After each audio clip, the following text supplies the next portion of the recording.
रोग किसका नाम है? हमारे शरीर के अंदर जो रहना चाहिए, होना चाहिए, वो नहीं है। वमन कब आती है? अमाशय के में वो चीज चलेगी जो शरीर को नहीं चाहिए, तो अमाशय उसको पानी के माध्यम से बाहर फेंकता है। आपको छींक कब आती है? आपकी नासिका से वो चीज चलेगी जो शरीर को नहीं चाहिए थी। प्रकृति ने व्यवस्था बना रखी है, तुरंत वायु और जल के माध्यम से हम बाहर फेंकते हैं। अमाशय में चली गई पार, कई बार अमाशय को भी पार करके पक्वाशय में चली गई, आंतों में चली गई, तो हमें क्या होता है? दस्त होता है। क्यों होता है? कि हमारे शरीर को वो नहीं चाहिए, या तो अमाशय के हुई तो ऊपर से, पक्वाशय में चली गई तो नीचे से, तरलता से शरीर बाहर फेंकता है कि नहीं फेंकता? क्यों है? वो विषैले तत्व। शरीर कहता है मुझे आवश्यकता, ये विष है। विष का मतलब क्या हुआ? समझ गए? अमृत और विष वो है। अमृत वो है जो हमारे लिए अनुकूल है, विष को है क्या है? जो हमारे लिए प्रतिकूल। इतनी सी बात। तो विष शक्तियां कौन सी शक्तियां?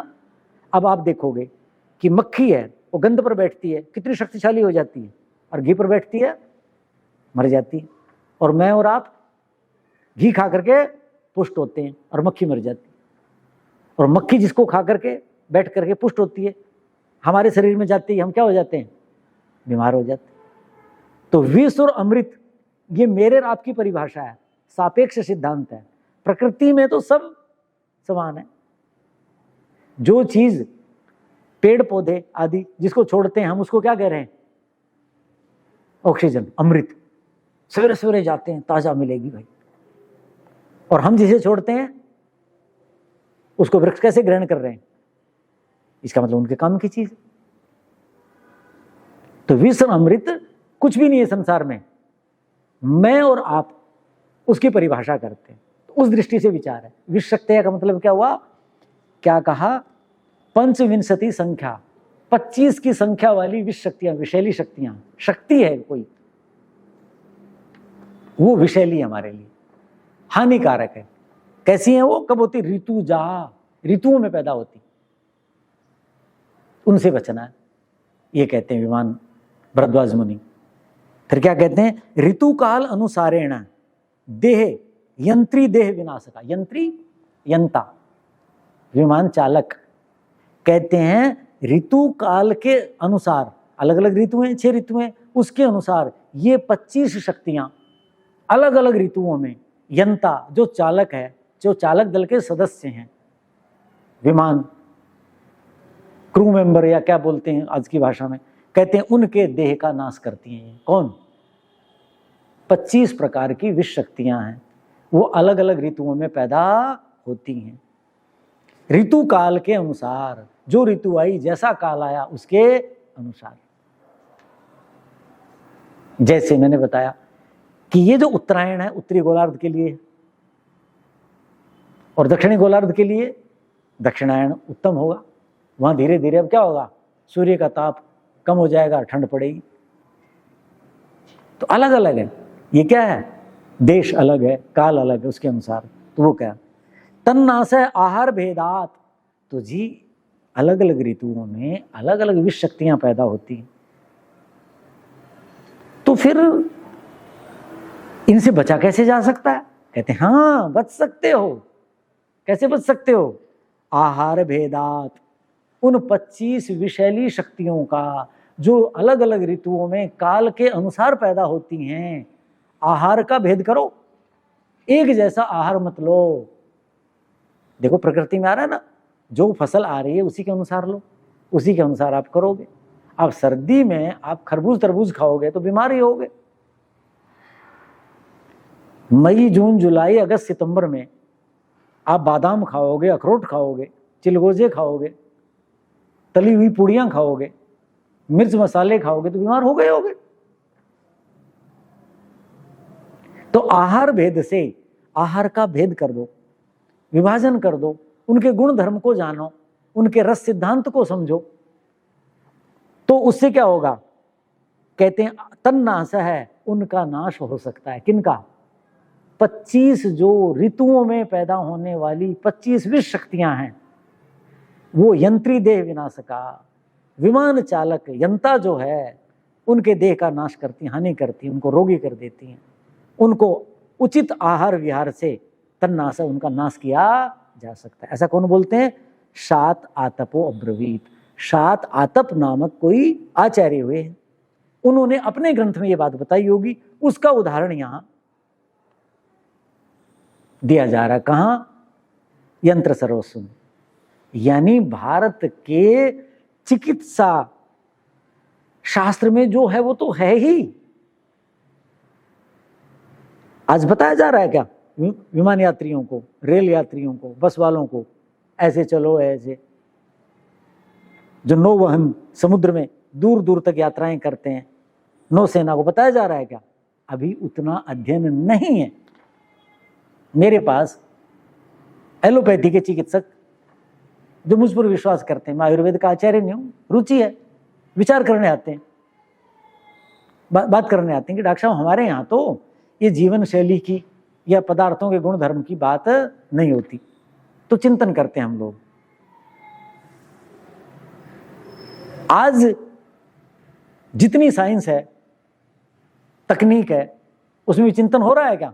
हवाई जहाज बन रहे हैं, रॉकेट जा रहे हैं, चंद्रमा पर हम चले गए और आगे जा रहे हैं, लेकिन नहीं हो पा रहा उस बारे में चिंतन कि क्या क्या चिंतन हो, और सूक्ष्म कर रहे होंगे, लेकिन वैसा नहीं हो रहा। हमारे यहाँ देखो अलग अलग जो यंत्र विद्या के व्यक्ति थे, तकनीक जिसे कहते हैं उनके, उनमें इतना ज्ञान था कि भाई अलग अलग ऋतुओं में अलग अलग भोजन होना चाहिए, इतना चिंतन हुआ। तो क्या कहा?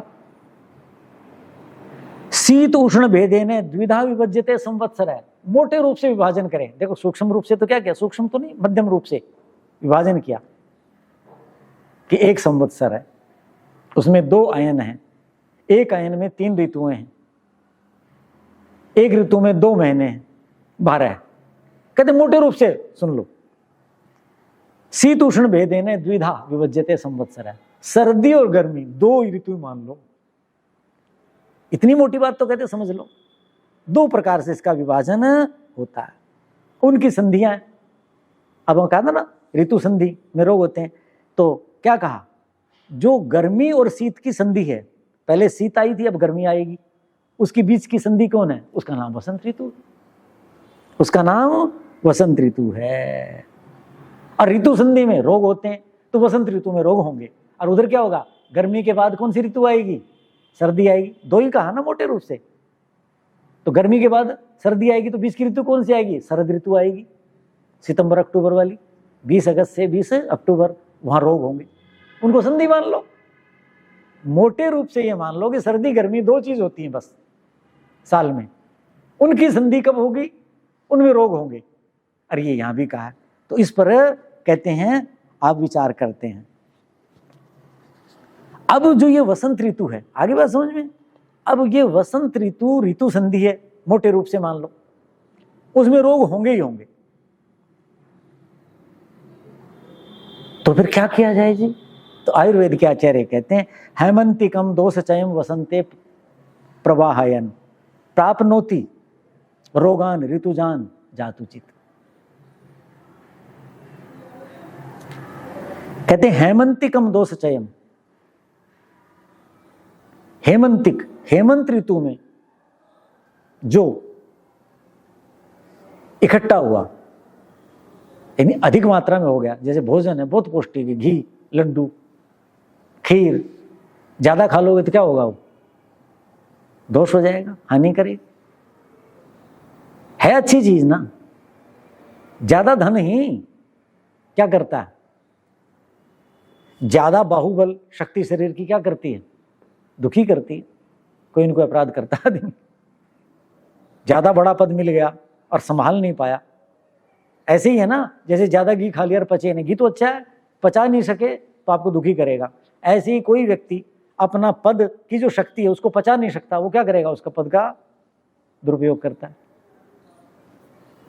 तो कहते हैं कि सर्दी में हमने खूब हेमंत ऋतु में जो इकट्ठा किया था, क्या इकट्ठा किया था हेमंत ऋतु में?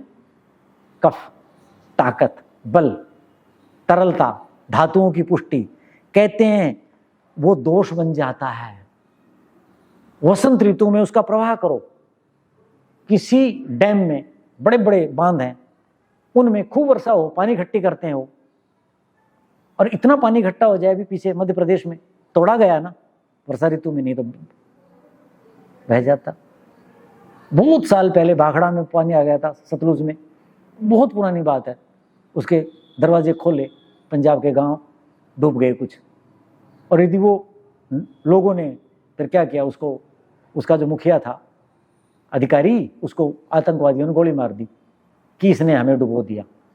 अरे उसने तो ठीक किया, यदि वो नहीं खोलवाता और वो भाखड़ा टूट जाता, फिर क्या बनता पंजाब का ना, नहीं समझ में आता। तो जब हमारे पास अच्छी चीज है, सब कुछ है, और जब वो आवश्यकता से ज्यादा हो जाती है तो वो दोष बन जाती है। तो क्या बन जाती है? दोष। तो दोष बन जाएगी तो उसको क्या करो? हमारे यहाँ धन के लिए क्या कहते हैं, भाई धन है ना, वो आता रहे तो थोड़ा थोड़ा उसको निकालते भी रहो, दान पुण्य करते रहो, ये नियम है ना। क्यों? ज्यादा इकट्ठा हो जाएगा हमें दुखी करेगा, धन तो ज्यादा हो जाएगा तो दोष बन जाएगा। इसलिए क्या कहते, दान करो, देते रहो, ताकि संतुलन बना रहे। ऐसे ही हेमंत ऋतु में जो हमने कफ संचित किया, धातुएं पुष्ट की, कहते हैं वसंत ऋतु में जो प्रवाहयन, जो उसका प्रवाह कर देता है, अर्थात निकाल देता है शरीर से, हैं, प्राप्नोति रोगान ऋतुजान न जातुचित।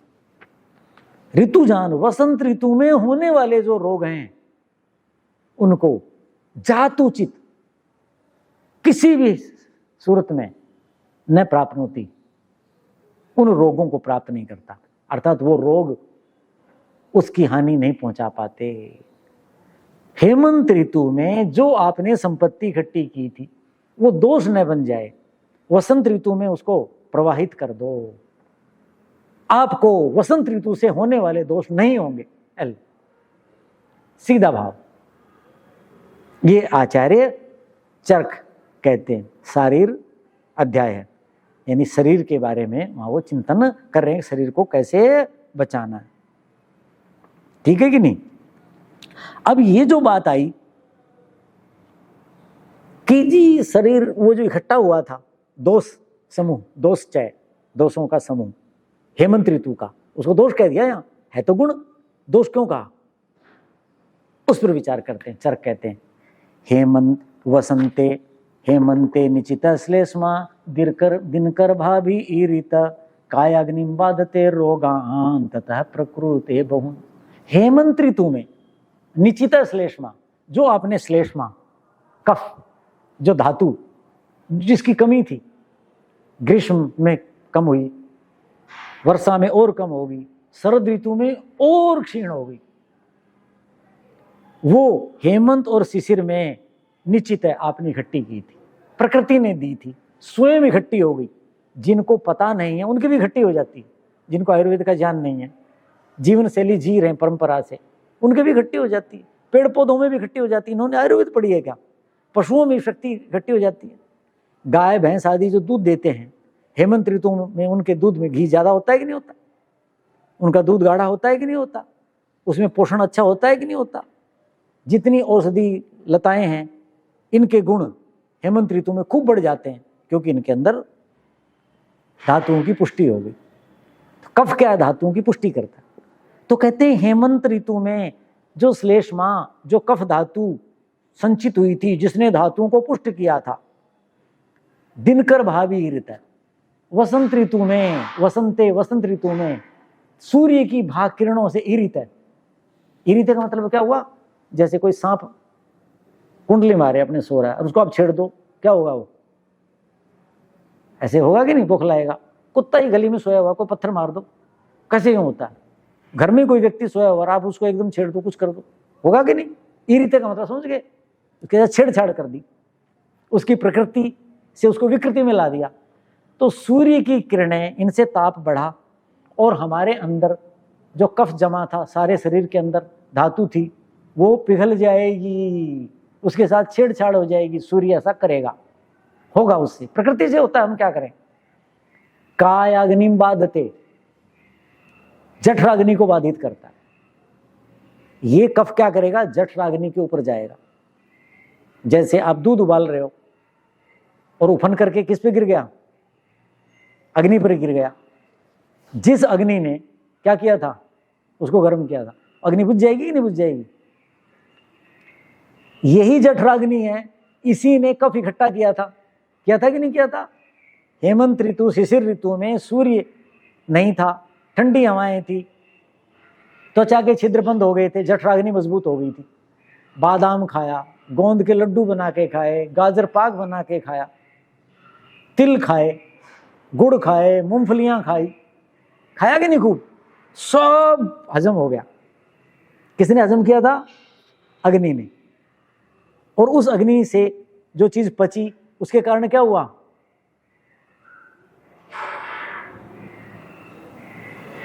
शरीर में धातु बनी। कौन सी धातु बनी? कफ धातु बनी।